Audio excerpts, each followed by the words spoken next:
She told me she was single. She told him she was faithful. And somehow, the two people she lied to ended up being more honest with each other in 5 minutes than she'd been in months. There's a specific kind of silence that follows a question like that. Not because you don't know the answer, but because you realize you were never the villain in this story. She cast you in a role you didn't audition for.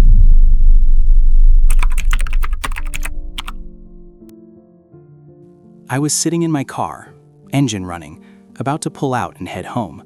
One of those completely ordinary moments that you never expect to remember for the rest of your life. My phone rang.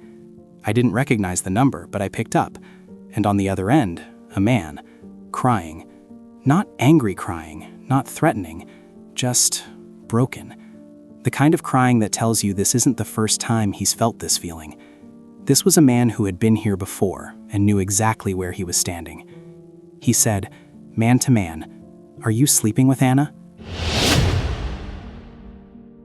I sat with that for a second. My mind moved fast. How does this man have my number? He got into her phone, saw my name, put it together, and now here he is, calling a stranger, looking for confirmation of something he already knows is true. I made a decision in that moment. I wasn't going to lie to him. He deserved that much. I said, "Yeah, I am."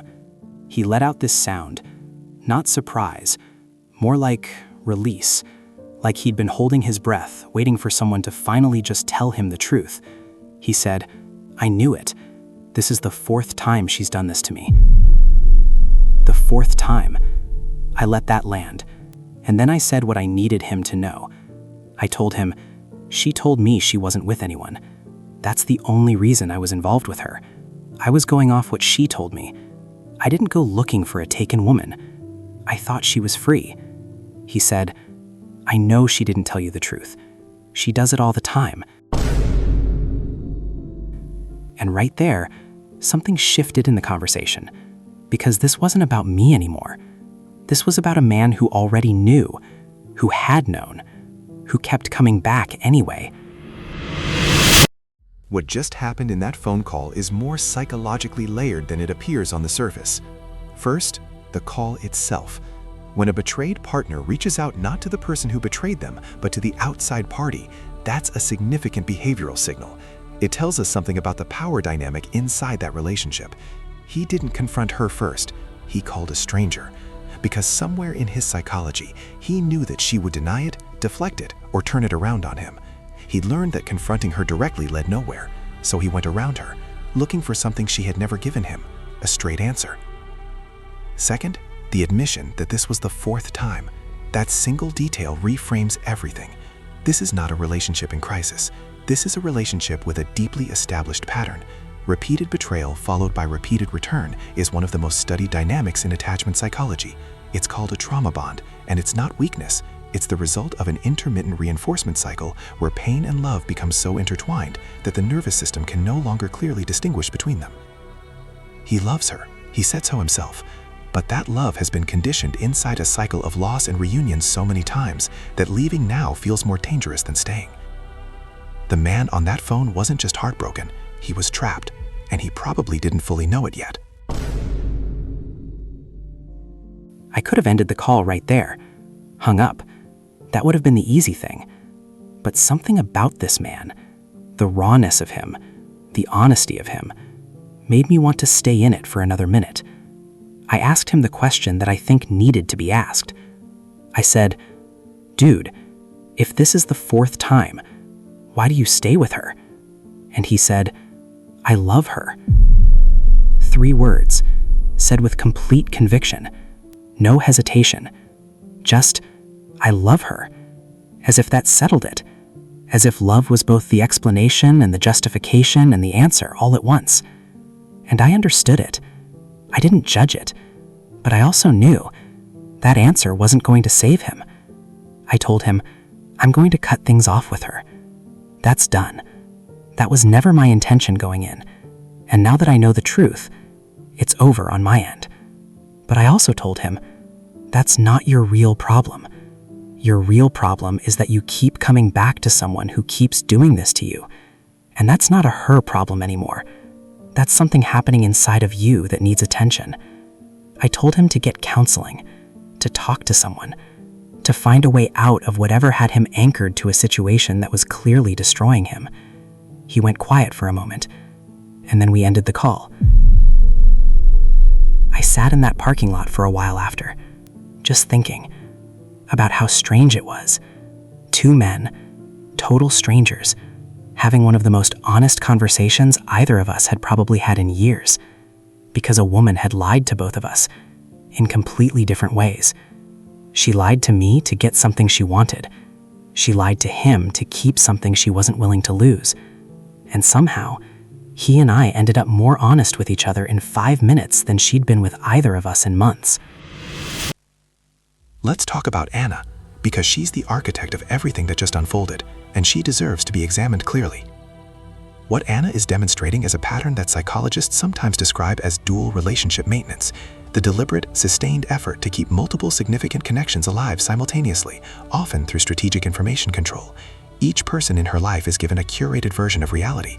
The boyfriend believes he's in a committed relationship. The outside partner believes she's available. Neither has the full picture because she has carefully managed what each person is allowed to see.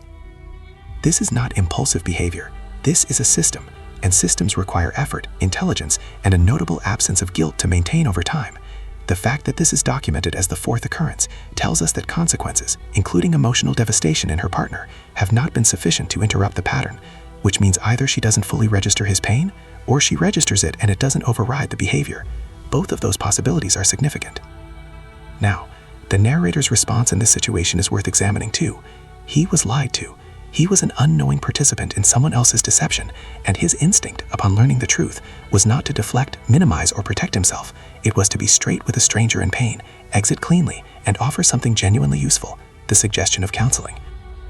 That response comes from a specific kind of self-awareness, a clarity about what he is and isn't responsible for, and a hard-earned philosophy about what relationships and people are actually worth risking yourself for. Which brings us to the wider pattern he's about to describe. I want to be straight with you, because this story doesn't make sense without the full context. Anna wasn't the only one.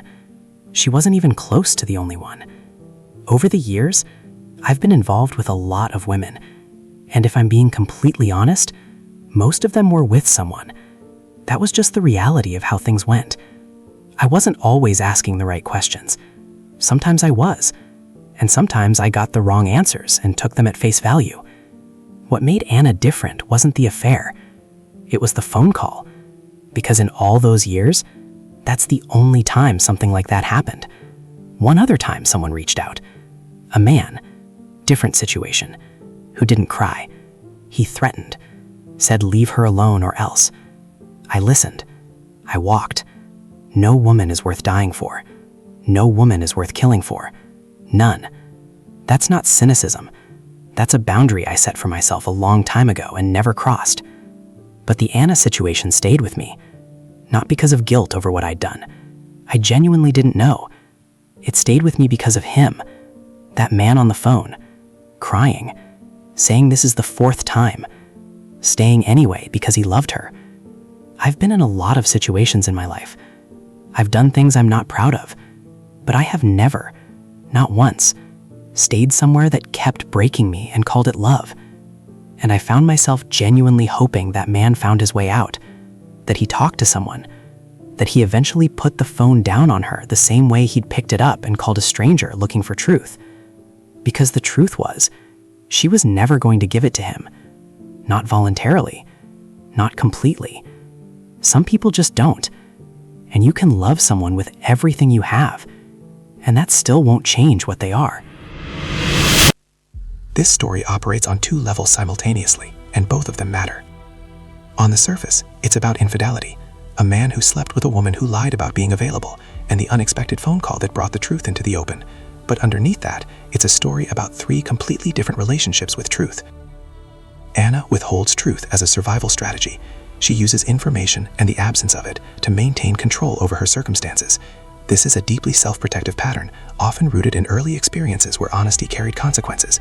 But over time, it becomes the thing that isolates her completely. Everyone around her is living inside a version of her she constructed. No one actually knows her. And that kind of loneliness, even when it looks like freedom, is one of the heaviest kinds there is. Her boyfriend clings to a truth he can't fully accept. He knows. On some level, he has always known. The fact that he called a stranger for confirmation rather than confronting her directly tells us he understands that she will not give him what he needs. And yet, he stays, because the attachment has become more powerful than the pain. This is what trauma bonding actually looks like in everyday life. Not dramatic, not obvious, just a man who keeps picking up the phone and hoping this time will be different.